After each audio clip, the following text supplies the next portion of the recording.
Minggu buat seluruh anak-anak Tuhan yang terkasih.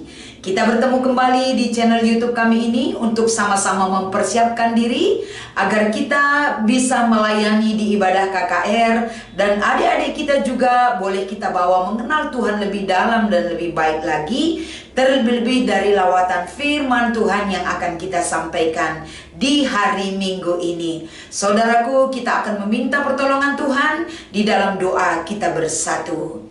Kami mensyukuri segala pekerjaan yang Tuhan berikan bagi hidup kami.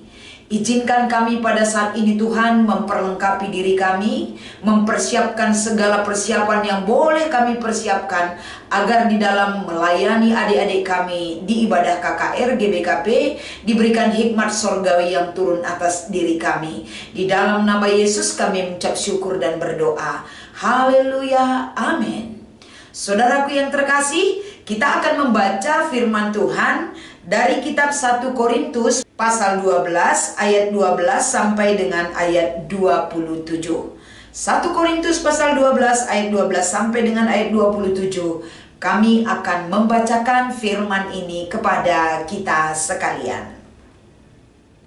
Sebab sama seperti tubuh itu satu dan anggota-anggotanya banyak, dan semua anggota tubuh itu sekalipun banyak merupakan satu tubuh, demikian pula Kristus. Sebab dalam satu roh kita semua, baik orang Yahudi maupun orang Yunani, baik budak maupun orang merdeka, telah dibaptis menjadi satu tubuh, dan kita semua diberi minum dari satu roh. Sebab tubuh juga tidak terdiri atas satu anggota, tetapi atas banyak anggota. Andai kata kaki berkata, karena aku bukan tangan, aku tidak termasuk tubuh, jadi benarkah ia tidak termasuk tubuh? Andai kata telinga berkata, karena aku bukan mata, maka aku tidak termasuk tubuh, jadi benarkah ia tidak termasuk tubuh? Andai kata tubuh seluruhnya adalah mata, di manakah pendengaran? Andai kata seluruhnya adalah telinga, di manakah penciuman? Namun Allah telah memberikan kepada anggota masing-masing secara khusus suatu tempat pada tubuh seperti yang dikehendakinya. Andai kata semuanya adalah satu anggota, di manakah tubuh? Memang ada banyak anggota tetapi hanya satu tubuh. Jadi mata tidak dapat berkata kepada tangan, aku tidak membutuhkan engkau. Demikian pula kepala tidak dapat berkata kepada kaki, aku tidak membutuhkan engkau. Malahan anggota-anggota tubuh yang tampaknya paling lemah justru yang paling dibutuhkan.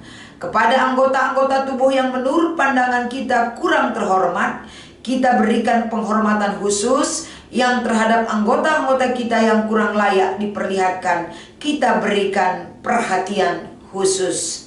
Hal itu tidak dibutuhkan oleh anggota-anggota kita yang layak diperhatikan. Allah telah menyusun tubuh kita begitu rupa sehingga kepada anggota-anggota yang tidak mulia diberikan penghormatan khusus, supaya jangan terjadi perpecahan dalam tubuh, tetapi supaya anggota-anggota yang berbeda itu saling memperhatikan. Jika satu anggota menderita, semua anggota turut menderita. Jika satu anggota dihormati, semua anggota turut bersukacita. Kamu adalah tubuh Kristus dan kamu masing-masing adalah anggotanya. Demikian pembacaan firman Tuhan pada hari Minggu ini, yang menjadi perenungan yang akan kita sampaikan buat adik-adik kita, sehingga arahan daripada firman Tuhan ini memberikan tema kepada kita adalah banyak anggota tetapi satu tubuh. Shalom dan damai sejahtera dan selamat hari Minggu. Saudaraku yang terkasih, satu hal yang boleh kita lihat di dalam kehidupan kita adalah tentang perbedaan.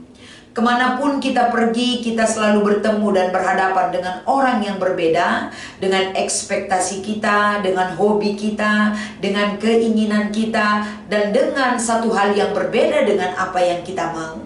Saudaraku, apakah perbedaan itu membuat kita tidak bisa melakukan satu hal yang baik? Apakah perbedaan yang terjadi di dalam hidup kita membuat kita tidak bersukacita untuk menjalani kehidupan kita? Tentu bukan itu adanya.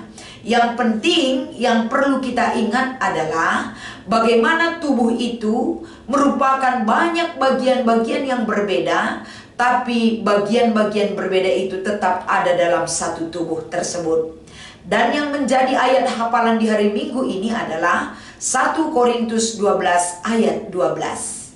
Dan selanjutnya kita boleh melihat bagaimana daripada kenyataan ataupun hal yang terjadi di dalam perikop kita yang melatar belakangi teks ini, agar senantiasa inilah acuan kita untuk dapat menyampaikan, sehingga apa yang terjadi di dalam teks boleh kita kondisikan dengan situasi yang sekarang dan bisa menjawab tantangan dan situasi yang ada oleh kebenaran firman Tuhan. Saudaraku, di hari Minggu ini satu hal yang terjadi di Korintus adalah banyak sekali pengaruh-pengaruh yang bisa mempengaruhi kehidupan jemaat, yang memungkinkan menjadikan perbedaan itu menjadi sebuah perpecahan, menjadi sebuah pengelompokan di dalam kehidupan jemaat.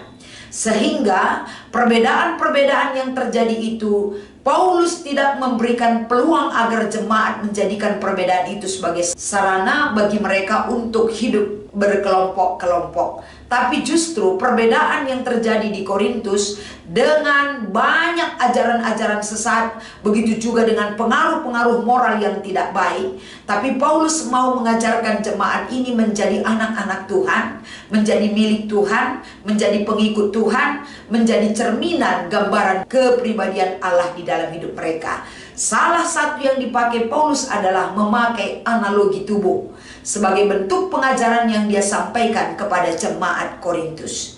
Bagaimana kalau kita melihat analogi tubuh yang dipakai oleh Paulus? Tubuh kita ini walaupun dalam satu tubuh memiliki bagian-bagian tubuh itu yang memiliki fungsi yang berbeda, tapi intinya mereka tetap ada di dalam satu tubuh. Di dalam satu tubuh itu memiliki bagian-bagian penting, memiliki bagian-bagian khusus sesuai dengan fungsi yang sudah ditentukan oleh Allah sendiri bagi tubuh itu untuk dapat dilakukan sesuai dengan kemampuan bagian-bagian yang ada di dalam tubuh tersebut. Artinya dari analogi yang disampaikan oleh Paulus, memberikan pengajaran, memberikan nasihat kepada jemaat Korintus, agar jemaat Korintus diberikan perenungan yang dalam, agar jemaat ini tidak menganggap dirinya yang terpenting, dirinya yang terhebat, dirinya yang utama, dan dirinya menjadi hal yang pertama. Tapi bagaimanapun itu, di dalam tubuh itu, baik mereka adalah anggota tangan, telinga, mata, mulut, dan kepala, tapi mereka melekat di dalam satu tubuh. Artinya tanpa tangan, mata tidak akan sempurna pekerjaannya. Tanpa mata, kaki tidak akan sempurna pekerjaannya. Semua yang ada di dalam tubuh itu memiliki fungsi dan tujuan dari penciptaan itu sendiri untuk dapat dipakai untuk melakukan segala aktivitas melalui kemampuan organ-organ tubuh kita. Artinya di sini dari pemahaman yang dibukakan oleh Paulus kepada jemaat Korintus, agar jemaat Korintus harus sadar, harus membuka diri tentang pengajaran yang benar, agar mereka tidak membanding-bandingkan antara Yahudi atau non-Yahudi, tapi Yahudi atau Yunani, semua adalah kepunyaan Allah. Dan setiap orang yang setia mendengar dan melakukan firman itu pasti menjadi cerminan perbuatannya adalah cerminan Allah bagi mereka. Jadi kita sampaikan ini kepada adik-adik kita. Yang pertama, tidak ada perbedaan yang membuat perpecahan. Tidak boleh kita menganggap diri kita yang terpenting sementara orang lain tidak penting. Tapi semua bagian-bagian seperti di dalam tubuh tadi, semuanya itu boleh berfungsi sesuai dengan apa yang sudah diciptakan oleh Tuhan. Tapi mereka walaupun berbeda ada di dalam satu tubuh Kristus. Selanjutnya saudara yang terkasih, kalau kita lihat bacaan remaja Roma 12 ayat 3-8, Paulus juga mengingatkan, menasehatkan kepada jemaat Roma agar setiap anggota yang memiliki perbedaan itu wajib dihargai, wajib dikasihi. Sebagaimana Allah itu melalui Yesus Kristus. Yesus Kristus adalah tubuh itu, dan kita adalah bagian-bagian tubuh yang sudah Tuhan berikan karunia kepada kita. Jadi bagaimana melalui firman ini kita boleh mempergunakan sebaik mungkin bagian-bagian tubuh itu agar berfungsi sebagaimana mestinya. Kalau dia mata, berfungsilah untuk melihat. Kalau dia tangan, berfungsilah untuk memegang ataupun mengerjakan satu hal dan lain sebagainya. Pasti sudah jelas semua anggota-anggota tubuh itu sudah ada tugas dan tanggung jawab yang bisa dia lakukan. Demikianlah Tuhan itu adanya, menjadikan segala sesuatu bagian-bagian yang ada di dalam tubuh itu sesuai dengan pemberian karunia rohani yang Tuhan titipkan bagi kehidupan manusia. Jadi kalau kita melihat bagaimana arahan firman Tuhan ini, kita bisa mengingat kembali banyak anggota. Berarti yang namanya banyak anggota itu banyak situasi yang berbeda, banyak kemampuan-kemampuan yang berbeda. Kalau kita melihat kata Bhinneka Tunggal Ika, walaupun berbeda-beda tapi tetap satu jua. Begitulah adanya banyak anggota tapi tetap satu tubuh.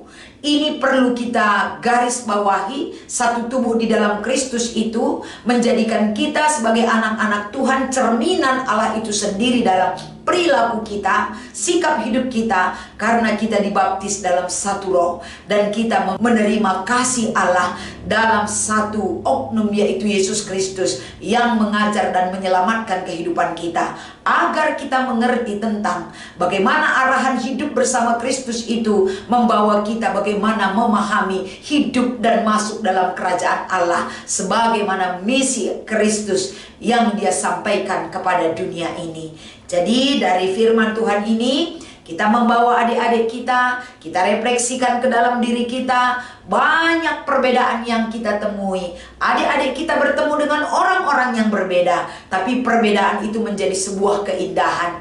Perbedaan itu menunjukkan bagaimana kekayaan Allah itu yang dia nyatakan kepada dunia ini, sehingga anak-anak Allah bisa menghargai perbedaan itu dan hidup di dalam perbedaan itu. Dan perbedaan, setiap perbedaan yang kita temui, semua perbedaan itu berfungsi, berguna. Tidak boleh saling merendahkan, tidak boleh saling meremehkan, tapi saling menghargai dan saling mendukung. Hidup di dalam kasih, karena kasih itulah yang memampukan kita hidup dalam perbedaan yang berbeda-beda yang kita temui di dalam dunia ini. Demikian adanya setiap pelayan KKR juga memiliki perbedaan talenta di dalam menyampaikan firman Tuhan. Tapi setiap talenta itu kalau dipakai, kalau digunakan, pasti ada saatnya bisa digunakan. Selamat menaburkan firman Tuhan. Kiranya setiap pelayan KKR dimanapun berada yang mempersiapkan diri kita selalu diberkati oleh Tuhan, oleh kuasa pertolongan roh Allah yang bekerja bagi kita. Tuhan Yesus memberkati. Kita berdoa. Kami mensyukuri kesempatan ini Tuhan. Satu hal yang Tuhan ajarkan bagi kami, banyak anggota tapi tetap ada di dalam satu tubuh. Banyak macam, banyak perbedaan, banyak ragam-ragam yang kami temui, tapi tidak pernah lepas daripada persekutuan yang hidup bersama Tuhan. Izinkan setiap pelayan KKR yang akan mempersiapkan diri menaburkan firman ini kepada adik-adik kami dalam kuasa roh Allah yang menolong dan menyertai. Inilah harapan kami, di dalam Kristus kami berdoa. Haleluya, amin.